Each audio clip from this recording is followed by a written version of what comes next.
Ladies and gentlemen, boys and girls, children of all ages, welcome to Quack&Co, where every video is 10 minutes or less, guaranteed, or double your money back. I'm your handsome host, West, here to talk to you today on this Flocking Friday, all about a very sad thing that happens, and that is when your board game lets you down.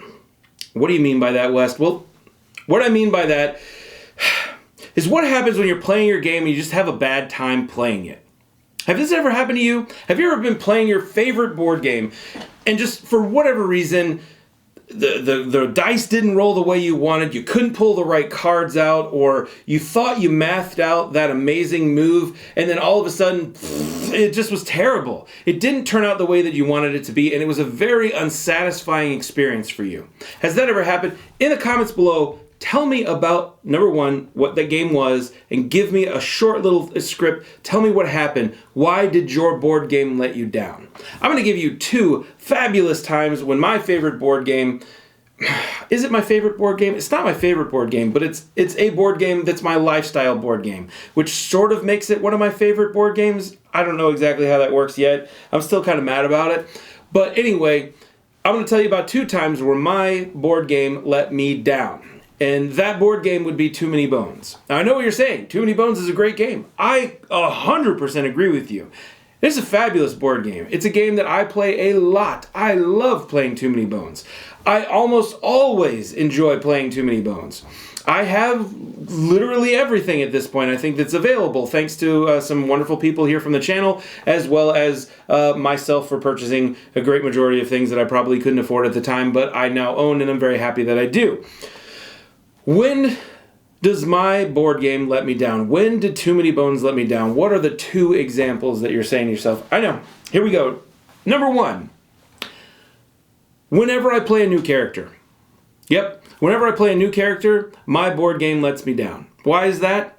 Because do you know how hard it is to learn a new character in Too Many Bones? How many interesting, intricate things, like there are asymmetric players and there are asymmetric powers in board games where like the board game's basically the same, but your asymmetric powers just allow you to do one or two, maybe three different things that happen in your particular game. And it makes your game awesome because you have these special powers that nobody else has.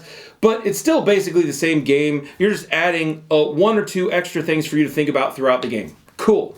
That is not how Too Many Bones works. Too Many Bones works in that your entire character operates totally differently than everybody else. The only thing that is the same is that you roll dice and you can do special things with bones. Literally everything else is different.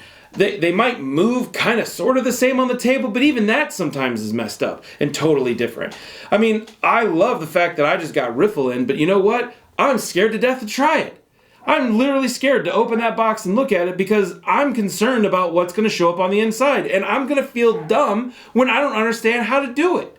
I'm going to have to then look at the rule book, then go, I think this is how it works, and then I'm going to fumble my way through one entire game of it, and then I'm going to go on BGG, or I'm going to go on Facebook to the Too Many Bones Facebook page, where there's people that are 10 times smarter than me, and read what they say about it, and then learn all the different ways that I played it incorrectly. Yeah, that's what always happens whenever I play a new character, because it takes like 3 times for you to play that character for you to sort of understand exactly how things work. And you feel like that you could play the game without going, how does this work again? What am I supposed to do? What information is going on here? But having said all that, I still have a really good time playing it. I just feel stupid. The game makes me feel dumb. And that sucks. I don't like that. But it's still so much fun to play. But it makes me feel dumb. Okay? So that is time number one when Too Many Bones has let me down. Now, thing number two, how Too Many Bones has let me down. I want to be able to play this game with my friends. I desperately do. But that means that I have to really, really know at least 1 or 2 characters so that I can explain exactly how this character works and be able to answer as many questions as possible about how their character works so that they will actually be able to have fun playing the game, because very few people want to have their head in a rule book while they're playing a new game with someone that they've heard so much cool stuff about. So I have to make sure that I 100% know the character that they're playing, which is really hard to do, so that they will have a fun time and that they can actually play the game well. The problem is, nobody wants to play the characters that I know how to play really well, okay? And the characters that I know how to play really well, like Tink, which is my favorite character to play, is not a character that you ever want to introduce to somebody. You don't want to be like, hey, here's your first game of Too Many Bones. Play Tink. No, you don't want to do that because he's a little guy. He doesn't have any special things of his own. He makes little robots. And then he throws robots, spider bots, out onto the table, and the spider bots do all the things for him. But they're all crazy mechanics and different things that you've got to do, and you got to hope that nobody touches Tink before he's able to put a robot out, because he will insta-die. Like, he dies in 30 seconds. The first person that looks at him the wrong way and he's like, he's dead. And then you're of no help to anybody. Okay? Drives me crazy. But in the same vein, I don't really want to play Gilly all that much. I don't want to play Patches all that much. I don't want to play the main base characters because they're not as much fun. I want to play the new guys. I want to feel like I'm dumb a little bit because I want to learn all the new characters and I want to play all the fun people so that I can have a good time playing too. But I can't do that because I have to play all the dumb characters. They're not dumb, they're still fun. I have to play all the dumb characters that nobody wants to play because I have to understand how those easy characters work right so that I'm able to actually play the game with a new person, introduce my favorite game to them, and that they have a good time. But they're not going to have a good time because I don't play those base ones anymore because I don't like them as much and I want to play the fun ones. So that means for me to introduce this game to somebody else, I have to play an entire game of Too Many Bones all by myself with the boring characters so that I can actually give them a chance to play one or two of these characters so that I understand exactly how their dumb characters work so that I'm able to play the characters that I want to play. Sorry. I was a little frustrated because I really want to play the game and I want to play all the new characters, but I can't play it because I don't have other people that play Too Many Bones around me. So I basically end up playing it by myself. That's how Too Many Bones let me down the third time, because I don't have anybody around me who has Too Many Bones, because I'm the idiot that spent all the money on Too Many Bones, and everybody's like, oh, well, let's just go to West House and play Too Many Bones. But I'm like, no, I don't know all the characters that well. And they're like, well, I'm not going to buy a game that's really expensive when you have it, and you could just teach me how to play it. Do you see the problem?